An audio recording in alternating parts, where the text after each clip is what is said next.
So hey guys, how you all are? I hope you all are doing good. I am doing good. आज मुझे कहीं पे भी नहीं लगा, सच मुझे कहीं पे भी नहीं लगा। आज मैं बहुत संभल संभल के चली हूँ। अच्छा, तो आज हम लोग पहले तो स्ट्रैटेजी जानेंगे, प्लस कुछ फीचर बताऊँगी यूट्यूब का, मेरे जो वीडियोस पे अवेलेबल आपको मिलेंगे, प्लस चैप्टर नंबर 5 वाटर जो कि है क्लास 7 ज्योग्राफी का, वो भी देखेंगे। फर्स्ट ऑफ ऑल फीचर देख लेते हैं। तो बहुत लोग बोलते हो कि मैम हम लोग रिवीजन करते हैं और जितना टाइम जाता है वीडियो को लेक्चर को देखने में, मेरा ही लेक्चर नहीं बाकी लोग का भी, तो आप लोगों को प्रॉब्लम होता है। तो कुछ नहीं करना, जस्ट आप ये कर लो। मैं अभी दिखा रही हूँ, जस्ट सेकेंड। तो यहाँ पे मैं अपनी एक वीडियो पे आ गई हूँ जो यूट्यूब पे अवेलेबल है। आप लोग जस्ट यहाँ पे ये सेटिंग को जाओगे, देन प्लेबैक स्पीड नॉर्मल जो है इसे 2x पे कर दोगे। Guys, how you all are? I hope you all are doing well. I'm doing super duper not well. अरे पता है, I was just अच्छा, तो इससे क्या होगा, फर्स्ट ऑफ ऑल आपका एक हैबिट हो जाएगा। मुझे जहाँ तक लगता है दैट आई स्पीक स्लो, तो आपको ये हेल्पफुल होगा। अगर मुझे लग रहा है कि मेरा वॉइस थोड़ा ज़्यादा हो रहा है तो आप नॉर्मल 1.5x आप ऐसे कर सकते हो। लेकिन अगर कोई ज़्यादा एक्सटेंडेड लेक्चर है, आपको जल्दी जल्दी बस उसका रिवीजन करने के लिए सुन रहे हो, तो ये 2x का स्पीड मस्त है। फिर यहाँ पे मेरे वीडियोस पे सबटाइटल्स भी बहुत सारे लोग का अगर नेटवर्किंग इनेबल्ड है तो वहाँ पे मिल जाएगा।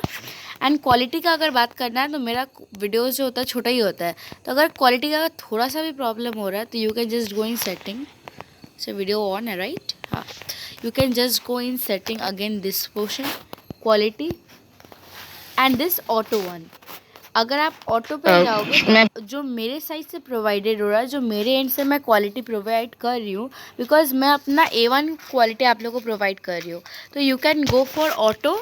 और अगर ऑटो पे भी आपको परफेक्ट दिखाई नहीं दे रहा है तो you can just go for higher picture quality. I have to go somewhere. That's mean I have to go for my teaching. And I was in quality का इफेक्ट आपको दिख जाएगा। देखो यहाँ पे आपको सादा सादा क्लियरली सब दिखेगा, because you have applied higher picture quality. ये मेरे एंड से मैं प्रोवाइड करती हूँ, but I don't know why. I think our channel have not grown, that's the reason why the YouTube is not showing the good quality, I think so. Okay, let's get back to our chapter number 5 water. गिली गिली का मतलब what is, खुल जा SIM SIM आपकी ma'am ने जादू कर दिया। अच्छा, तो चलो फाइनली चैप्टर नंबर 5 वाटर को हम लोग स्टार्ट करते हैं। The sun heat cause evaporation of water into vapour. अब देखो सन का हीट आ रहा है तो वाटर का जो बॉडीज है उससे एवेपोरेशन हो रहा है वाटर का, which result in the vaporing. Then again when the water vapour cool down, वो कंडेंस होता है और वो क्लाउड बनते हैं। अब जब क्लाउड में एक एयर ही प्रेजेंट होती है, टाइनी ड्रॉपलेट, और वो जो टाइनी ड्रॉपलेट हेवियर हो जाती हैं, they can't be handled by the cloud, तब वो नीचे आ जाती है in the form of precipitation और रेन। ओके, इसी को कहते हैं हम लोग वाटर साइकिल। वाटर साइकिल मैंने जस्ट आपको ऐसे एक्सप्लेन कर दिया। आई डोंट थिंक इसे एक्सप्लेन करने का ज़रूरत है, बिकॉज आई थिंक ये चैप्टर मतलब क्लास 2 से ही हमें पढ़ाया जा रहा है water cycle. Oh my God, I am just, मैं मतलब थक गई हूँ वाटर साइकिल पढ़ के। Okay, our Earth is like a terrarium. The same water that existed a century ago still exists today. The water used to irrigate a field in Haryana may have flowed down the Amazon River 100 years ago. The major source of fresh water are the river, pond, spring and glacier. जो major source है fresh water का वो है river, pond and spring and glaciers, जहाँ पे fresh water present होता है। और मोस्ट ऑफ द जो फ्रेश वाटर प्रेजेंट होता है वो तो ग्लेशियर्स में होता है। इन जो ग्लेशियर को क्या कहा जाता है, द रिवर ऑफ आइस, मतलब जो आइसी रिवर है। मैं कैसे समझाऊँ, आई कैन टीच यू, मतलब जो फ्रोज़न रिवर्स हैं, और वो बेसिकली हिमालयाज़ वाले माउंटेन में फाउंड होती है हमारे इंडिया में। ओके, ये याद रखना। The ocean bodies and sea contain salty water. The water of an ocean is salty or saline as it contains large, okay, यहाँ पे mention नहीं है, white, हाँ तो here, large amount of dissolved salt. Most of salt is sodium chloride or common table that you eat. अब आपके मन में यह आ रहा होगा कि ऐसा क्यों हम लोग बोल रहे हैं कि सलाइन होता है। अब हम लोग को पढ़ने के लिए एक चीज़ क्वेश्चन हमेशा माइंड में रखना चाहिए कि हमको क्वेश्चन पूछना चाहिए। जैसे कि मैं यहाँ पे मेरा वेव आ रहा है, वेव आ रहा है, हमने वॉक ऑफ वेव पढ़ा है। यहाँ पे हमारा रॉक होता है और उस रॉक को ये काटती है। अब ये जो रॉक होता है ना, ये बेसिकली इग्नियस रॉक होता है जो थोड़ा सा सॉल्टी होता है। सॉल्टी मतलब उसमें एस का मात्रा होता है, सॉल्टी होता है। तो ये सॉल्टी है, मतलब सॉल्टी है, तो वो क्या होगा, ऑक्सीजन के साथ रिएक्ट करके वो डिज़ोल्व हो जा रहा है ओशन में, इसलिए वो सैलिनिटी इंक्रीज़ करता है। तो ये कॉन्सेप्ट शायद आप लोग को समझ आ गया होगा अच्छे से कि हमारे मेजर जो ओशन है वो है Pacific ocean, north Atlantic, southern ocean, Indian ocean and Pacific ocean का कंटिन्यूएशन, एंड ऊपर में आर्टिक ओशन, यहाँ पे अंटार्कटिक ओशन। ब्रीफली समझाया बिकॉज चैप्टर क्लास 6 के ज्योग्राफी में जो हमारा चैप्टर नंबर 5 है, major domains of the earth, उसमें मैंने इस ओशन को बहुत डिटेल में समझाया। तो you can go and check it out there too. Distribution of water bodies. अब देखो ओशन में सबसे ज़्यादा वाटर, अच्छा हम लोग बोलते हैं ना वाटर को प्रिजर्व करो, वाटर ख़त्म हो रहा।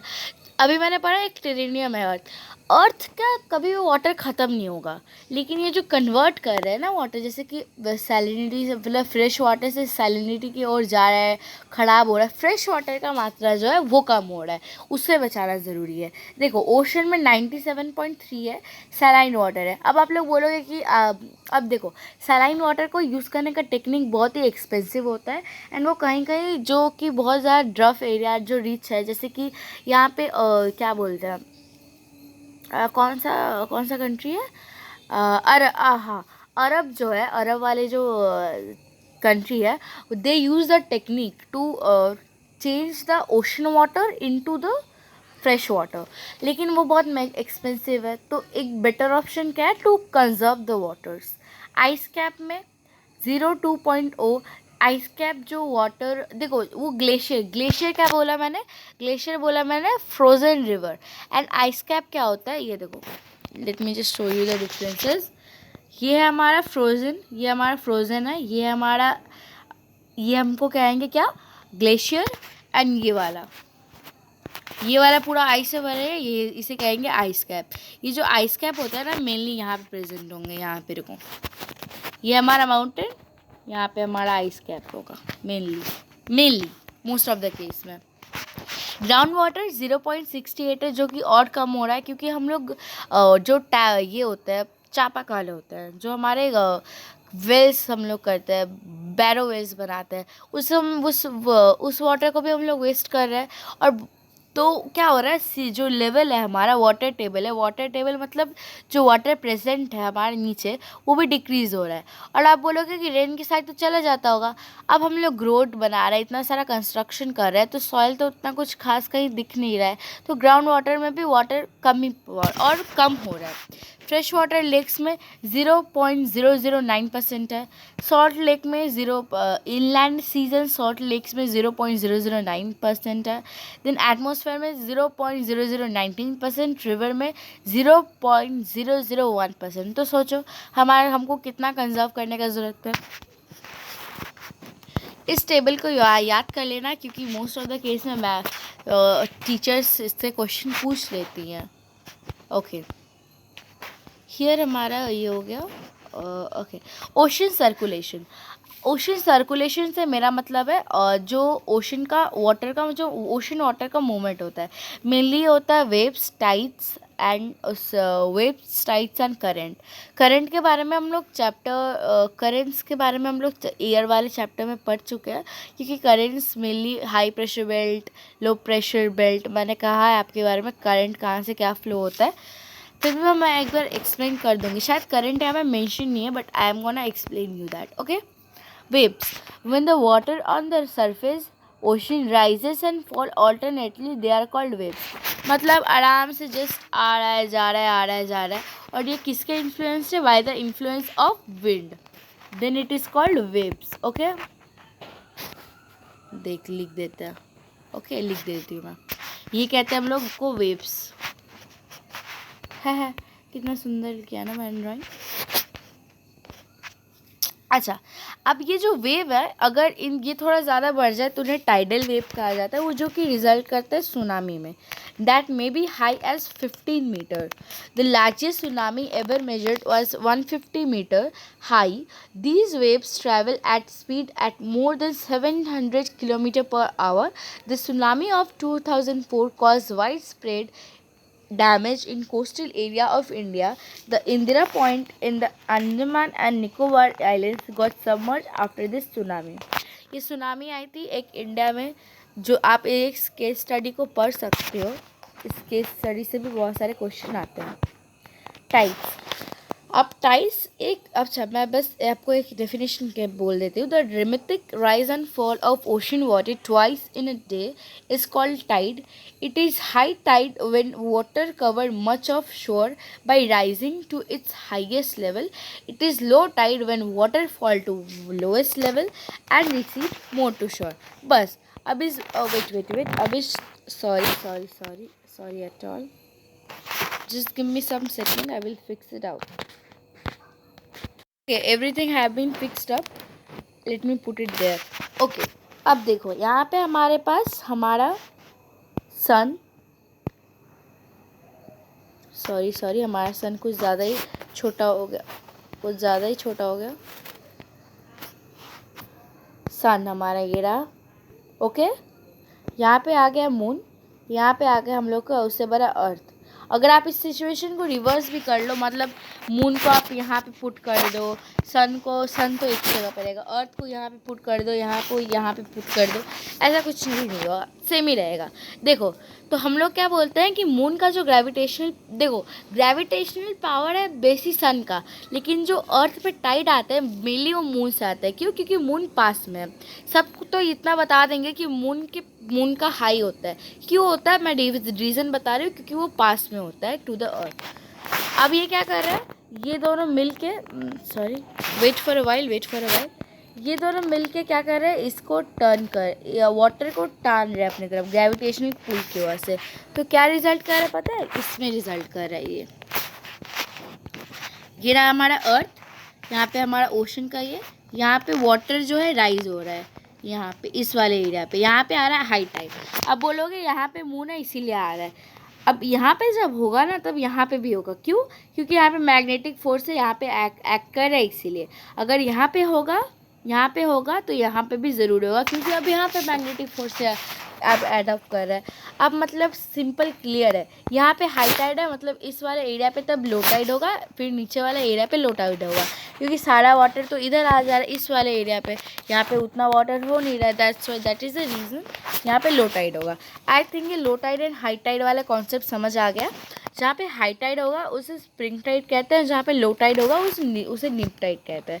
आप इतना समझ लो कि जो स्प्रिंग टाइड होता है ना, वो बेसिकली फुल मून, रुको यहाँ पे मेंशन होगा, देखो नीप टाइड में वो लोग परपेंडिकुलर होता है, मतलब इस डायरेक्शन में, सन यहाँ पे अर्थ यहाँ पे, देखो मैं दिखा रही हूँ, सन यहाँ पे अर्थ यहाँ पे एंड मून यहाँ पे परपेंडिकुलर 90 डिग्री बनाएंगे ये लोग. ओके, एंड जब ये होगा स्प्रिंग टाइड तो या तो ये होगा पोजीशन या तो ये होगा. अर्थ या तो मिडिल में होगा, या तो मिडिल में कौन होगा? हमारा मून होगा. Ocean current. अब ओशन करेंट का भी सेम, अच्छा ocean current is the end topic.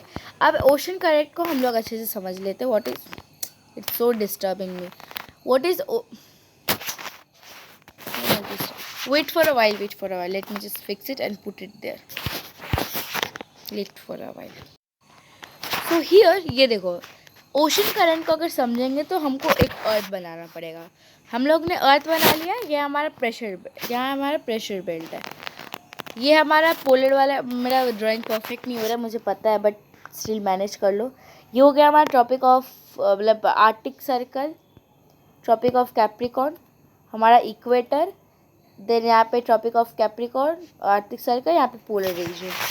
Sure, I have to go for perfect. Wait for a while. I'm gonna be perfectly drawing this.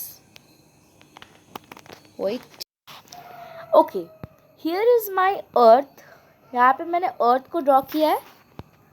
ये हमारा पोलर रीजन का boundary, Arctic Circle, Tropic of Cancer, equator, Tropic of Capricorn, Antarctic Circle, and this one our polar region. ये हमारा north pole, ये हमारा south pole. अब क्या होता है, मैंने आपको एयर में ही बताया था कि एक परमानेंट हाई प्रेशर बेल्ट होता है और एक परमानेंट लो प्रेशर बेल्ट होता है। तो पोलर वाला रीजन है हमारा परमानेंट हाई प्रेशर बेल्ट, फिर उसके नीचे low high low high low high करके यहाँ पे भी साउदर्न हेमिस्फीयर में सेम है। बस इतना याद करना कि हमारा स्टार्टिंग है नॉर्थ पोल और वहाँ स्टार्टिंग है हमारा नॉर्थ पोल और वही है हमारा हाई प्रेशर बेल्ट। ओके, अब इस हाई प्रेशर बेल्ट से क्या होता है, अब हमने क्या पढ़ा, विंड जो होती है हाई प्रेशर से लो प्रेशर में आएगी। इसका मतलब ये है जो हाई प्रेशर है यहाँ से हमारी विंड इस तरफ आएगी नीचे यानी लो प्रेशर की ओर, एंड फिर यहाँ से यहाँ पे आएगी। ये एक इफेक्ट होता है कोरियोलिस इफेक्ट, जिसके बारे में आप फर्दर पढ़ोगे, जो डिफ्लेक्ट करता है, मतलब जो सीधा आने वाला था वो थोड़ा टिल्ट हो गया आएगा। इसी को कहते हैं करंट। अब जो इक्वेटर से ऊपर जाएगा तो पक्का वो हॉट होगा, और जब वो पोलर रीजन से इक्वेटर की तरफ आएगा तो ऑब्वियस सी बात है वो कोल्ड होगा। और यहीं पे होता है हमारा हॉट एंड कोल्ड करंट का कॉन्सेप्ट। आई थिंक ये सारा करंट आपको समझ आ गया है। अब आप इजीली बता सकते हो कि कौन सा कहाँ पे कोल्ड करंट होगा, कहाँ पे हॉट करंट होगा। और ये जो करंट होते हैं ना बहुत ही हेल्पफुल होते हैं, क्योंकि ये देखो ये कैसे आता है, इसका मूवमेंट ऐसे होता है, ये देखो। अच्छा रुको फिर से, this is hanging on again. इसका मूवमेंट होता है ऐसे, ये नीचे से ऐसे आएंगे, मतलब यहाँ पे जो हमारा सब कुछ है, जू प्लांटेशन और फिश है, ये सबको लेकर आएंगे। और यहाँ पे ये सारे लेकर आएंगे, मतलब यहाँ पे जो फिशर्स हैं उनको फ़ायदा ही फ़ायदा है, उनको सारी मछलियाँ मिलने लगेंगी। तो यहाँ पे होता है हमारा ये चैप्टर एंड। तो आज अब can I show you the strategy, I can show you the strategy. मैं strategy I promise you that कल के लेक्चर में आई विल, चाहे कितना भी टाइम हो, मैं आपको अपना स्ट्रैटेजी जो चलेगा आप लोग को पढ़ाने के लिए मैं कल बता दूंगी। I will tell you that. Till then take care and bye bye. I will meet you in the next chapter which is chapter number 6। क्या है चैप्टर का नेम बता देती हूँ, रुक जाओ। What is the chapter? Natural vegetation and wildlife. Okay, इस chapter का वेट करो, तब तक न्यू वीडियो ज़रूर आएगा। Till then stay tuned. Tata.